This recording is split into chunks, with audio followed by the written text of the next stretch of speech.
Hello, SKs. Here's Chapter 5 of Charlotte's Web. Charlotte. The night after he heard the voice seemed very long to Wilbur. His stomach was empty, but his mind was full. And when your stomach is empty and your mind is full, it's very hard to sleep.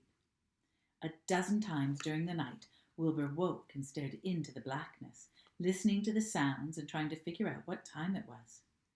A barn is never perfectly quiet. Even at midnight, there's usually something stirring. The first time he woke, he heard Templeton gnawing a hole in the grain bin. Templeton's teeth scraped loudly against the wood and made quite a racket. Oh, that crazy rat, thought Wilbur. Why does he have to stay up all night, grinding his teeth and destroying everyone else's property? Why can't he go to sleep, like any decent animal? The second time Wilbur woke, he heard the goose turning on her nest and clucking away to herself. "What time is it?" whispered Wilbur to the goose. "Oh, probably, obviously, about 11:30, said the goose. "Why aren't you asleep, Wilbur?" "Too many things on my mind," said Wilbur. "Well," said the goose, "that's not my trouble, Ubble. I have nothing on my mind at all. Too many things under my behind, though. Have you ever tried to sleep while sitting on 8 eggs? "No, I have not," replied Wilbur. "I suppose it is uncomfortable. How long does it take a goose egg to hatch?" "Approximately 30 days, all told, answered the goose. "But I cheat a little. On warm afternoons I just pull a little straw over the eggs and go out for a walk. Wilbur yawned and went back to sleep. In his dreams he heard again the voice saying, "I'll be a friend to you. Go to sleep. You'll see me in the morning." About half an hour before dawn, Wilbur woke and listened. The barn was still dark. The sheep lay motionless. Even the goose was quiet. Overhead on the main floor, nothing stirred. The cows were resting, the horses dozing. Templeton had quit work and gone off somewhere on an errand. The only sound was a slight scraping noise from the rooftop where the weather vane swung back and forth. Wilbur loved the barn when it was like this, calm and quiet, waiting for the first light of day. "It's almost here," he thought. "Day is almost here." Through a small window, a faint gleam finally appeared. Then one by one the stars went out. Wilbur could see the goose a few feet away. She sat with a head tucked under a wing, and he could see the sheep and the lambs, and still the sky lightened. "Oh, beautiful day, it's here at last. Today I shall find my friend," Wilbur said, and he began to look everywhere. He searched his pen thoroughly. He examined the window ledge, stared up at the ceiling, but he saw nothing new. Finally he decided he would have to speak up. He hated to break the lovely stillness of dawn by using his voice, but he just couldn't think of any other way to locate the mysterious new friend who was nowhere to be seen. So Wilbur cleared his throat. "Attention, please," he said in a loud, firm voice. "Will the party who addressed me at bedtime last night kindly make himself or herself known by giving me an appropriate sign or signal?" Wilbur paused and listened. All the other animals lifted their heads and stared at him. Wilbur blushed, but he was determined to get in touch with his unknown friend. "Attention, please," he said. "I will repeat the message. Will the party who addressed me at bedtime last night kindly speak up? Please tell me where you are if you're my friend." The sheep looked at each other in disgust. "Oh, stop your nonsense, Wilbur," said the oldest sheep. "If you have a new friend here, you're probably disturbing their rest, and the quickest way to spoil a friendship is to wake somebody up in the morning before he's ready. How can you be sure your friend is an early riser?" "Oh dear, I beg everybody's pardon," whispered Wilbur. "I didn't mean to be objectionable." He lay down meekly in the manure, facing the door. He didn't know it, but his friend was very near. And the old sheep was right. The friend was still asleep. Soon Lurvy appeared with slops for breakfast. Wilbur rushed out, ate everything in a hurry, and lit the trough clean. The sheep moved off down the lane. The gander wandered along behind them, pulling up the grass as he went. And then, just as Wilbur was settling down for his morning nap, he heard again the thin voice that had addressed him the night before. "Salutations," said the voice. Wilbur jumped to his feet. "What?" he cried. "Salutations," repeated the voice. "Well, what are they, and where are you?" screamed Wilbur. "Oh, please tell me where you are, and what are salutations?" "Salutations are greetings," said the voice. "When I say salutations, it's just my fancy way of saying hello or good morning.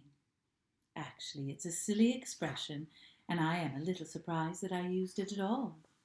As for my whereabouts, that's easy. Look up here in the corner of the doorway. Here I am. Look, I'm waving. Can you see where she is?"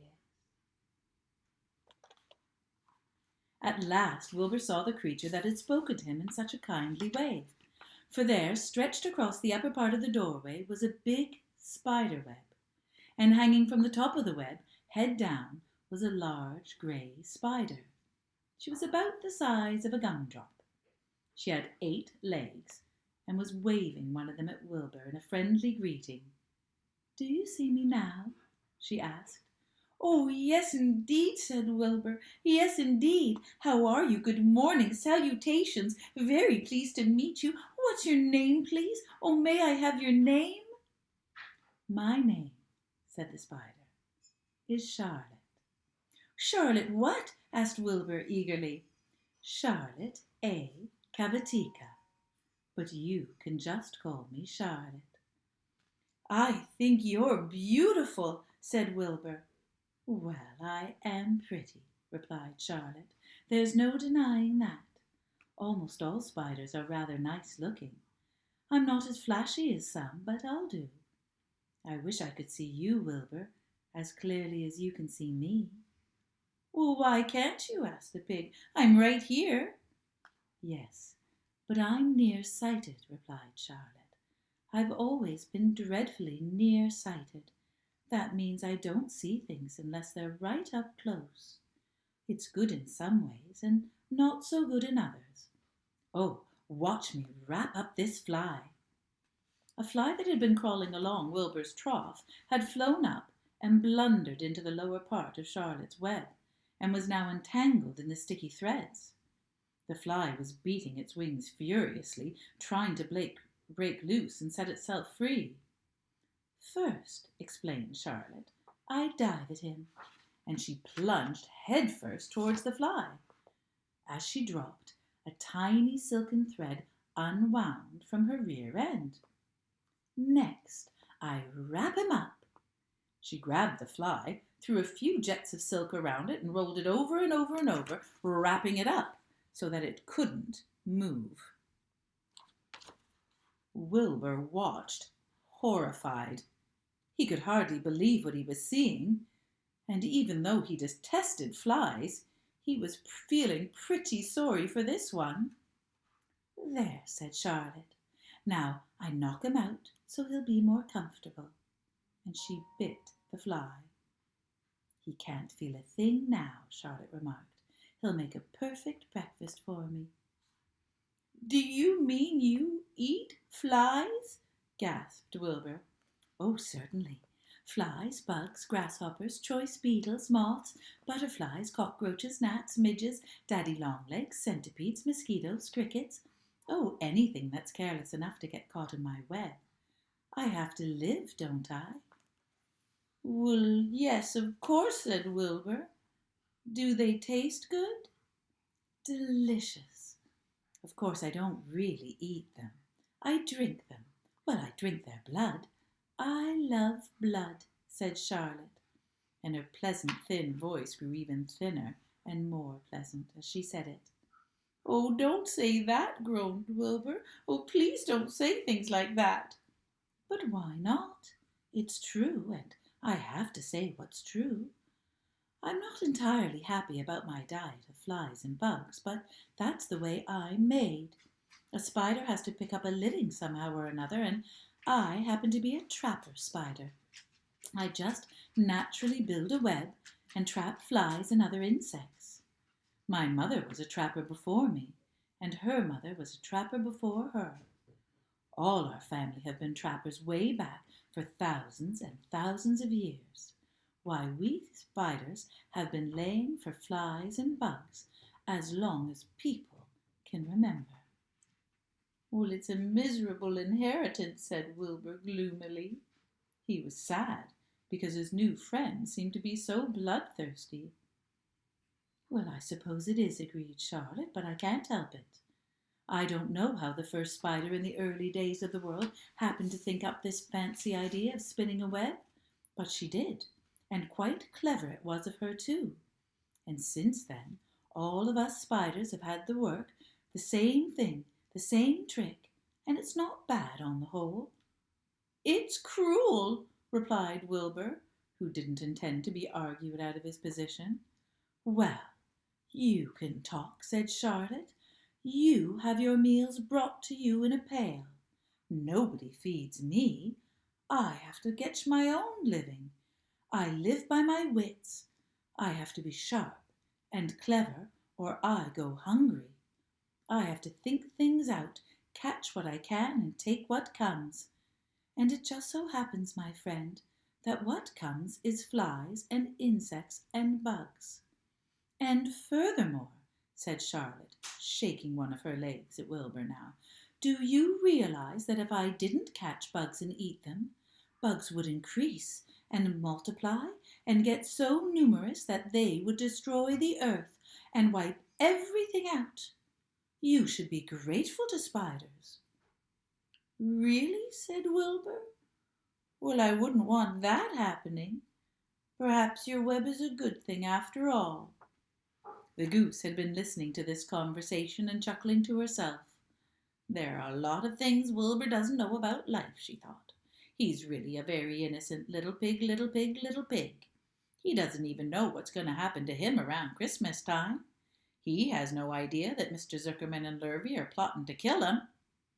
And the goose raised herself a little bit and poked her eggs a little further under her so they would receive the full heat from her warm body and soft feathers. Charlotte stood quietly over the fly, preparing to eat it. Wilbur lay down and closed his eyes. He was tired from his wakeful night and from the excitement of meeting someone for the first time. A breeze brought in the smell of clover, the sweet-smelling world beyond his fence. "Well," he thought, "I've got a new friend all right, but what a gamble friendship is. Charlotte is fierce and brutal and bloodthirsty, everything I don't like. How can I learn to like her, even though she is pretty and, of course, clever?"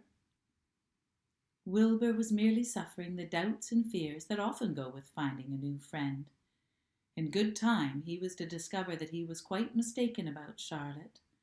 Underneath her bold and even cruel exterior, she had the kindest of hearts. And Charlotte was to prove loyal and true to Wilbur to the very end.